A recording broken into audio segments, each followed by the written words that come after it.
سعد الشطری ہیں آج کے سوالوں کے جواب دینے والے. شیخ سعد الشطری. اوکے چلیں.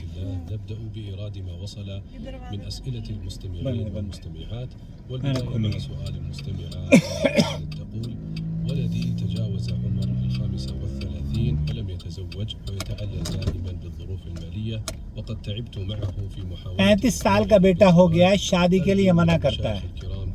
ہماری بھی ایسی پرابلم ہے. ایسے لوگوں کو آپ کیا نصیحت کریں گے جو بچے شادی کے لیے کبھی فائنینشیل ایشوز کا سہارا لیتے ہیں، کبھی دوسرے امور کو پیش کرتے ہیں ایکسکیوز کے طور پہ؟ وقد جاءت النصوص بالترغيب في الزواج وحثت عليه وجعلته قربة من القربات وقد قال الله اللہ تعالیٰ نے شادی بیاہ یا جو نکاح کے بارے میں قرآن اور احادیث میں بہت ترغیب دی ہے. اللہ کے رسول صلی اللہ علیہ وسلم نے شادی کے لیے جو شادی کر سکتا ہے اس کو، اللہ کے رسول صلی اللہ علیہ وسلم نے فرمایا اس کو کرنی چاہیے، اور جو نہیں کر سکتا وہ پھر روزے رکھ لے. نکاح جو ہے وہ شادی اللہ کا تقرب حاصل کرنے کا سبب ہوتا ہے.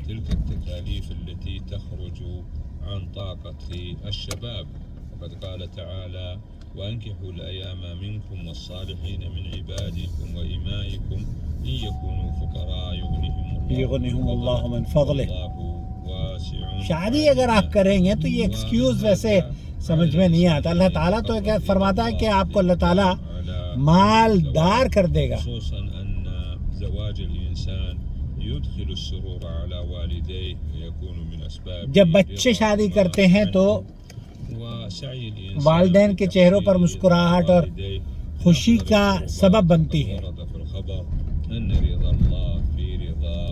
اور جب اللہ تعالیٰ نے، اللہ کے رسول صلی اللہ علیہ وسلم نے یہ بشارت بھی دی ہے کہ جب آپ اپنے والدین کو خوش کریں گے تو گویا کہ اپنے رب کو آپ خوش کر رہے ہیں. تو اپنے والدین کی خاطر بھی اگر آپ شادی کرتے ہیں تو بہت نیکی کا کام ہے. ہم نواز کو دکھا دیں گے. یہ التي تمكنه من الزواج وتيسر له أمره لهو من أفضل القربات التي يتقرب بها لله جل وعلا.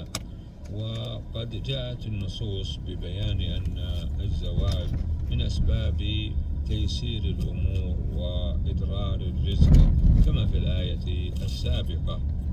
قرآن میں اللہ تعالیٰ نے رزق میں کشادگی کا شادی کو، بیاہ کو ذریعہ بنایا ہے.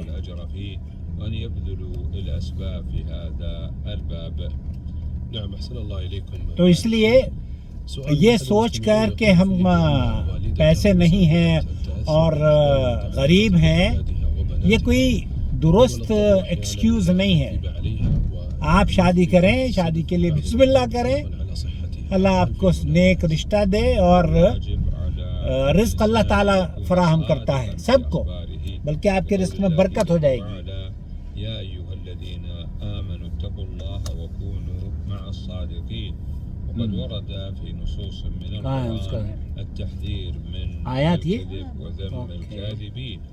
قد قال النبي صلى الله عليه وسلم: عليكم بالصدق فإن الصدق يهدي إلى البر وإن البر يهدي إلى الجنة وإياكم والكذب فإن الكذب يهدي إلى الفجور وإن الفجور يهدي إلى النار. قال النبي صلى الله عليه وسلم: الصدق طمأنينة والكذب ريبة. وبالتالي على الإنسان أن يتحرز في كلامه فلا يقول إلا الأخبار الصادقة. وإذا كانت الأم تتأثر مما يرد على أبنائها من بلايا ومصائب ولا يحسن الكذب عليها وإنما يحسن میں یہاں عزیزیہ میں خواتین ہمیں لے کر آتی ہیں کپڑا خریدنے کے لیے، تو اہلیہ لے کر آئی ہیں کپڑا خرید.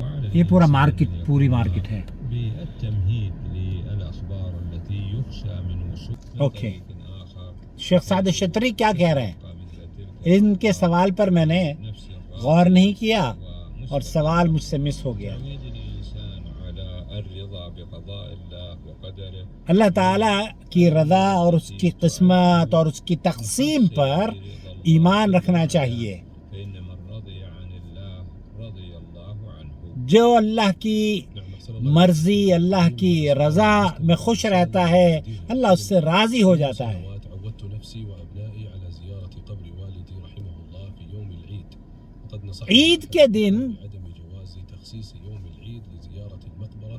قبر پہ جانے کی تخصیص، یا بچوں کے ساتھ میں جاتا ہوں ایسے کہہ رہے ہیں. جاءت النصوص بمشروعية زيارة اس میں تو کوئی دو رائے نہیں ہے، قبروں کی زیارت مشروع عمل ہے. قد قال النبي صلى اللہ کے رسول صلی اللہ علیہ وسلم نے فرمایا ہے، كنت نهيتكم میں نے آپ لوگوں کو پہلے منع کیا تھا، ألا فزوروها اب اجازت دیتا ہوں قبر کی زیارت کی. فإنها تذكركم. کیوں؟ کیونکہ یہ آخرت کی آپ کو حينئذ نعلم یاد أن دلاتی زيارة ہے. القبور يراد بها أن يتذكر الإنسان تو الآخرة قبر کی زیارت آخرت کی فکر اور آخرت کے بارے میں سوچ ہوتی ہے. إن أراد الله به خيرا سيقبر كما قبر آباؤه وأقرباؤه.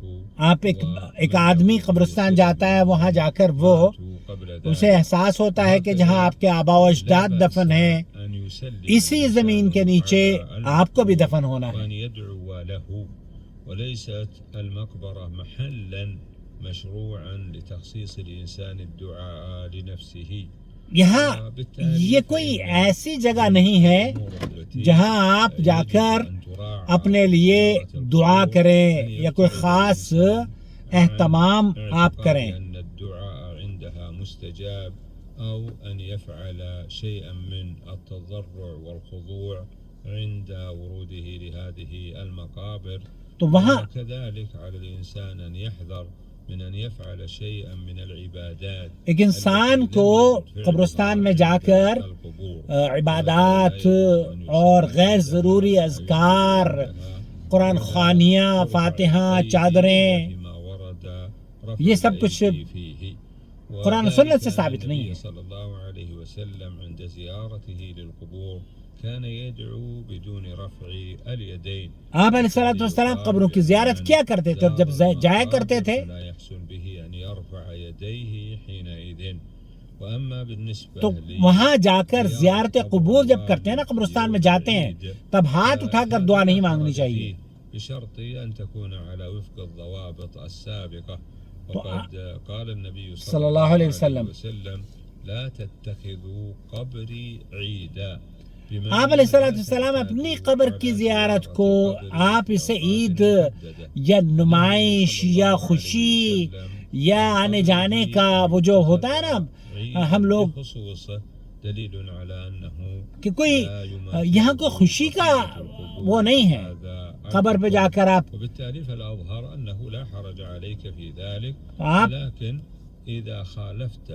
اگر آپ قبر پر جاتے ہیں تو کوئی حرج نہیں ہے، لیکن کسی دن کا تعین کرنا اور کسی خاص مقام پر اپنے آپ کو لے کر جانا یہ درست نہیں ہے، اس کے لیے دلیل چاہیے.